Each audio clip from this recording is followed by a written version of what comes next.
What's up, guys? I know it's been a few weeks. My apologies. I've just had quite a bit going on. Just kind of focusing on myself and my family and things like that. But nonetheless, here we are today. I hope you're doing well on this beautiful Tuesday. Today I'm going to talk about a topic that I don't really discuss often. Basically parenting.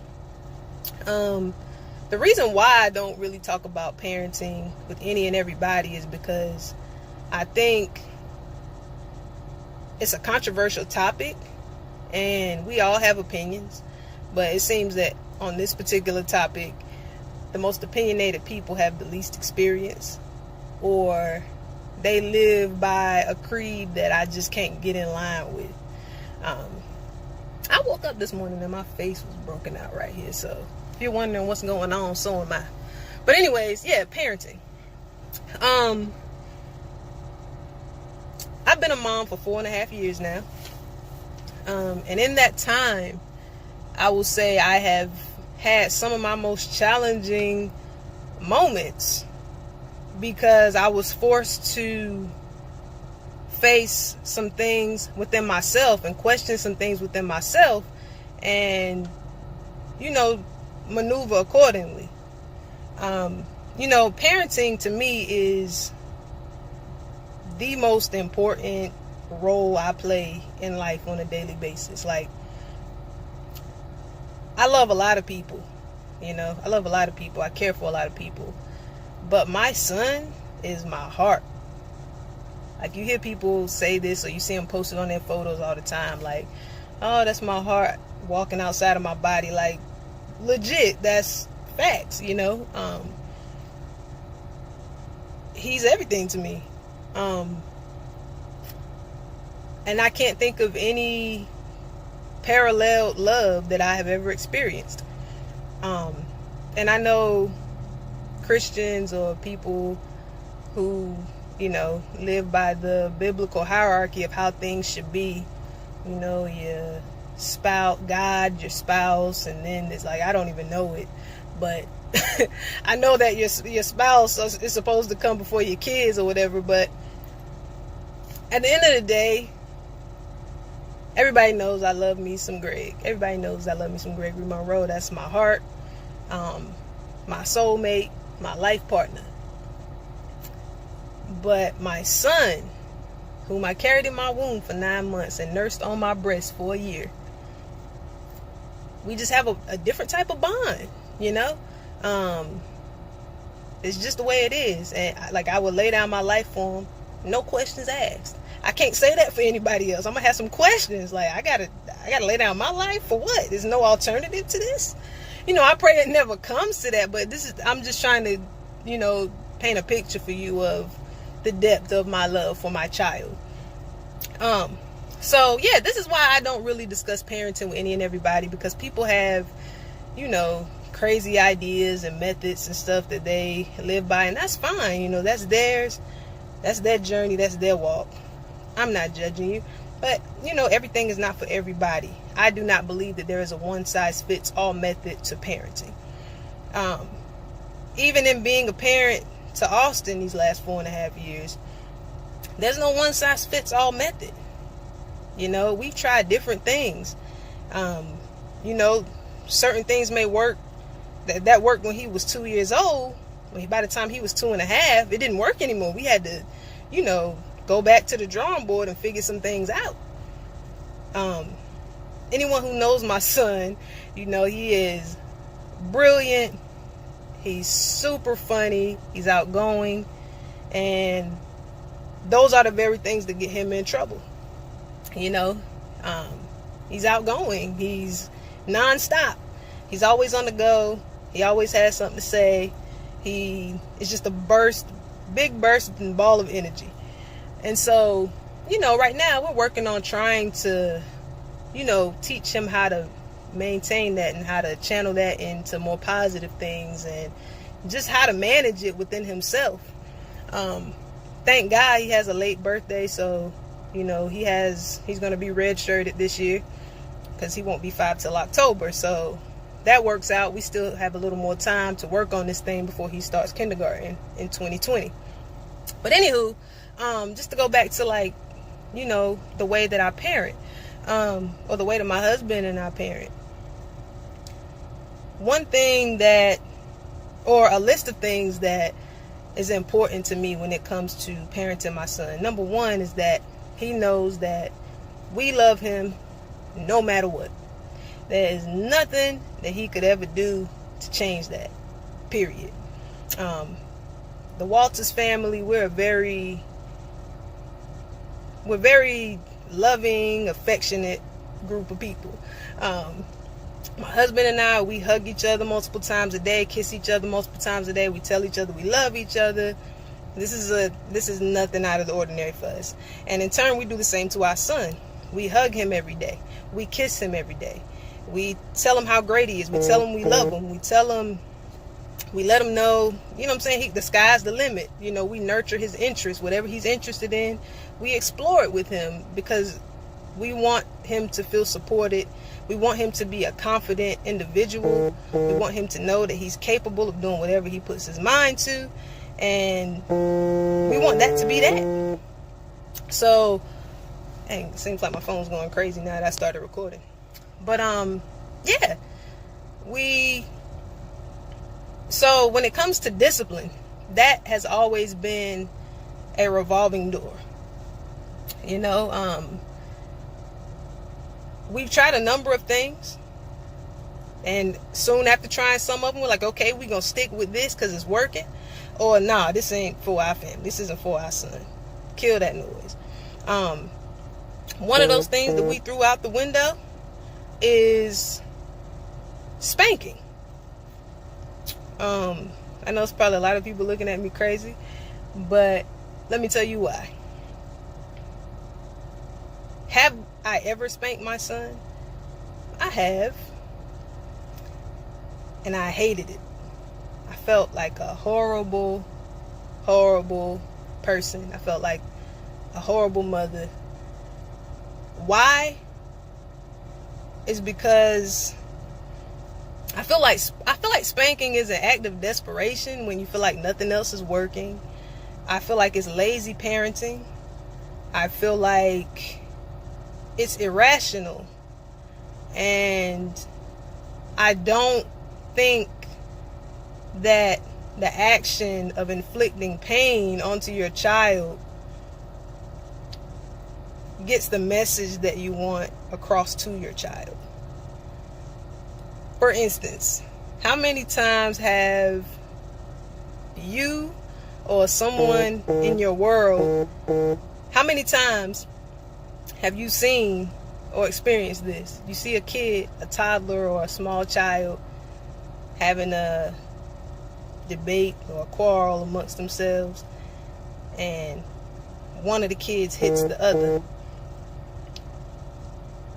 and the parent goes over to the kid and they pop him. No hitting. It's not okay for you to hit. But they hit the kid to teach the kid that they're not supposed to hit.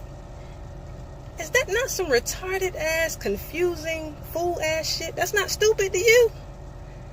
You hit your child to teach them that it's not okay to hit. That's dumb. It's stupid. To me it is. I don't know about you. I can't speak for anybody else, but it's dumb to me.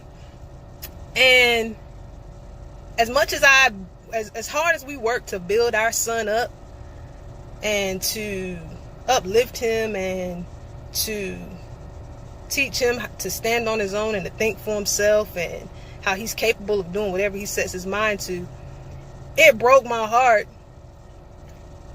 when I spanked my son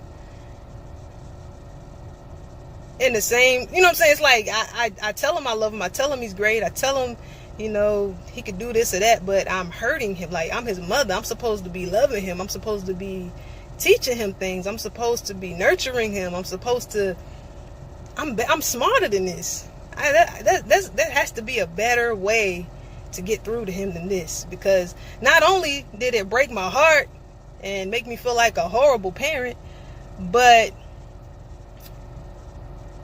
it also I don't know, it just made me feel like, it made me question what it made him think, or how it made him perceive me, or how confusing it must have been for his mom or his dad to say, oh, I love you and you're this and you're that, but we spank him? Nah, that's better ways. So I say all that to say, do the work, man. A lot of times we see people with no kids who say they want kids. They see the glorious side of parenting. A lot of us, we don't really share the challenges that come with parenting. The sleepless nights, or the late nights, or the sick days, or the doctor visits, or the discipline, or the struggles that you will face as a parent. You will. You just see the cute pictures and the new outfits and the A's on the report cards and the athletic scholarships and the games the kids won. You see all of this on social media, but there's another side to this thing. And if you're already a parent, I challenge you to not to take the lazy method of parenting. I can't tell you what to do. And I never try to. I'm just making a suggestion to give you something else to think about. Figure out what works for your child. And if you don't know, don't be afraid to seek help. Look at resources. Greg and I have, last summer, we took some parent counseling courses. And it opened our minds up to a whole lot of other possibilities in terms of what could be going on, Well, our son he just doesn't listen. He doesn't do what he's supposed to do. We tried this, we tried time out, we tried taking things away, but we took these classes and she opened our minds to a whole lot of things. Like, number one, the way a kid's mind works at certain stages. Children have their brains have not developed certain abilities or capabilities yet. Their brains are still very immature, and they have a lot more developing to go. A lot more developing to undergo. Why they do things they do, like just the mind of a child, and make just we took in a lot of suggestions. I mean, some of the stuff we were like, okay, we'll try it, but it sounds silly, but we're here, so why not utilize the information she's giving us? Use those resources.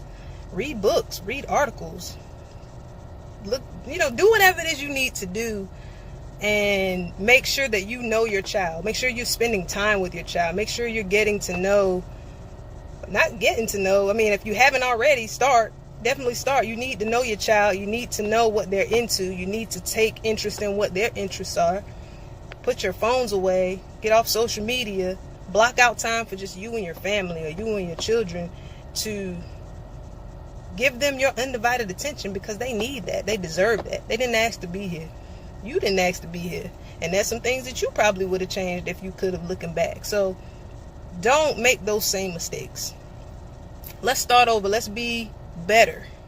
Let's do the best we can and show our kids that we care. Spend the time that they need us to spend with them, and don't resort to the lazy approach, and stop worrying about what other people think about you.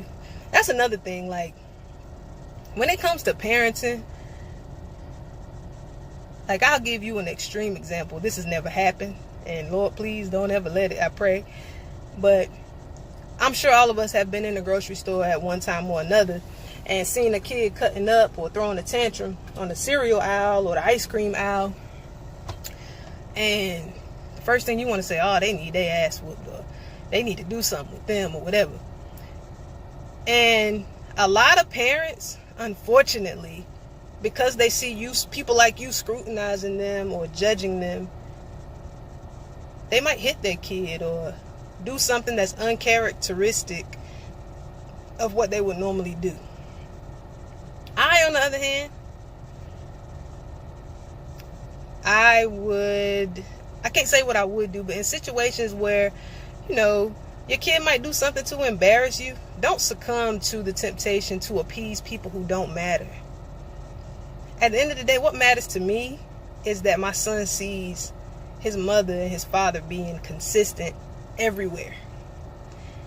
If I kneel down on my son's level and talk to him at home, I'm not going to go out to the cookout or to my aunt's house or to my cousin's house or to the grocery store and knock the shit out of him for doing the same thing that I just kneeled down to talk to him for at the house. No, I'm going to kneel down and I'm going to talk to him the same way that I would have done at home, because, again, I'm not trying to appease people who don't matter. I don't care what you think.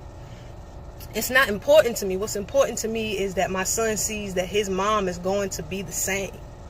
That no matter what changes in the world, I'm going to consistently love him. I'm going to consistently nurture him. I'm going to always advocate for him.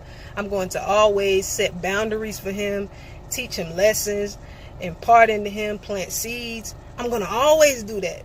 It doesn't matter who's looking. It doesn't matter who's talking. It doesn't matter who thinks he needs a spanking. I know what my son needs. You know what your sons and your daughters need.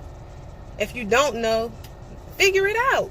It takes time. It's not a one-size-fits-all thing. And if you have multiple children, don't try to box all of them into the same, to be in the same way or parented in the same way. Like, my mom said something, it's been about a month ago, that really struck a chord with me. She's like, I have 3 children, and all 3 of you are so different. Like, the 3 of you need different things from me as a mom, and at times that could be challenging, and I never thought about that, but that's real. My brothers and me, we're 13 or 14 years apart. My brothers are 18, 20, and I'm 33. So obviously we're in different places in life. We have very different personalities for the most part. We have some similarities, but for the most part we're very different. And so are your children. And I'm sure if you have siblings, you're different from them. We're not all the same. And it's time that we, take the time to figure out who our children are, take an interest in what they're interested in, spend time with them. Don't worry about what the next person is doing, what works for them. Don't worry about, what hasn't worked. If it hasn't worked, just be consistent and relentless in trying to figure out what does work for yours, because that's what matters at the end of the day. But anyways, I'm gonna cut it here. I hope that someone gained something valuable from this. Drop down in the comments, let me know what you think. Do you agree that spanking is lazy and irrational and contradictory to the message you're trying to get across, or do you think that it's effective? I'm not going to judge you. I'm here to have conversation. I'm open dialogue for once on this topic. But yeah, let me know what y'all think. Y'all have a blessed one. Peace.